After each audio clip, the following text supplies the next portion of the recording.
akhir semester pada mata kuliah Gizi dan Kesehatan Anak yang diberikan langsung oleh Ibu Nur Khalida Nasution MPD.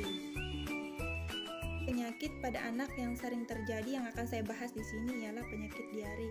Seperti yang kita ketahui ya, penyakit diare itu ditandai biasanya sering buang air besar, terus lemas. Nah, penyebab penyakit diare di sini ialah infeksi virus. Penyebab lainnya juga infeksi bakteri dan parasit. Yang jadi pemicu utamanya penyakit diare di sini tuh dikarenakan kebersihan lingkungan dan sanitasi yang buruk. Selain karena infeksi, diare pada anak juga sering terjadi dikarenakan oleh alergi, keracunan makanan, gangguan penyerapan makanan, dan efek samping obat. Gejala diare pada anak selain lebih sering bab, mencret, biasanya disertai dengan perut kembung, mual, muntah, demam, nyeri perut, lemas. Diare, tubuh akan kehilangan cairan dan elektrolit dengan sangat cepat. Nah, hal ini dikarenakan saluran cerna sulit menyerap cairan dan elektrolit. Diare yang tidak ditangani dengan baik bisa menyebabkan dehidrasi dibandingkan orang dewasa. Anak-anak lebih atau sangat rentan mengalami dehidrasi. Dehidrasi berat dapat menyebabkan penurunan kesadaran, kejang-kejang, kerusakan otak, dan bahkan menyebabkan kematian. Itu bahayanya dehidrasi pada anak.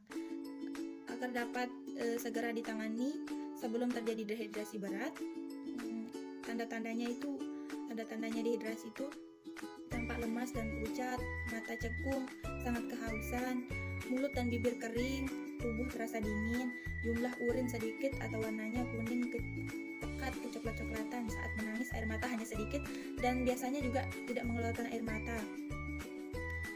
Terus mengantuk terus-menerus. Cara mengatasi diare pada anak saat di rumah itu, kalau anaknya usia 6 bulan ke bawah, biasanya berikan ASI atau susu formal setiap kali ia muntah dan diare. Kalau anaknya di atas usia 6 bulan, berikan ia minuman dehidrasi, misalnya Oralip. Terus anak yang sudah diberi MPASI, pastikan asupan nutrisi dan makanan cukup. Berikan makanan yang lembut dan mudah dicerna dan hindari pemberian makanan berserat. Jangan memberikan jus buah atau soda karena akan berpengaruh diare. Orang tua juga sebaiknya tidak memberikan anak obat tanpa konsultasi dengan dokter terlebih dahulu. Nah, karena diare biasanya terjadi karena disebabkan oleh virus, maka jangan kasih obat-obatan antibiotik, itu nggak perlu.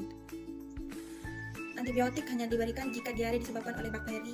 Diare akibat infeksi virus dapat sembuh dengan sendirinya dalam waktu beberapa hari. Namun, tetap pantau kondisi anak dan berikan ia asupan cairan yang secukupnya. Diare pada anak bisa dicegah dengan langkah-langkah. Yang pertama, menjaga kebersihan lingkungan, terutama sumber air minum. Jadinya jangan sembarangan kasih minum, misalkan airnya nggak pernah.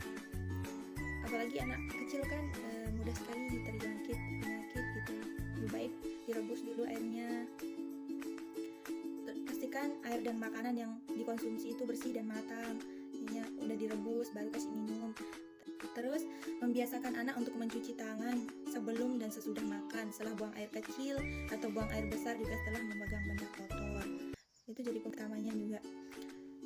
Terus memberikan ASI pada anak berusia di bawah 2 tahun untuk meningkatkan daya tahan tubuh anak.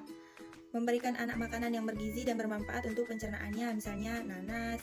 Menangkal infeksi bakteri penyebab diare. Memberikan anak vaksin rotavirus. Seperti telah dikatakan sebelumnya, diare pada anak bisa juga disebabkan oleh hal-hal lain. Jika penyebabnya adalah alergi atau penyakit tertentu, sebaiknya tanyakan kepada dokter. Sekian, wassalamualaikum warahmatullahi wabarakatuh.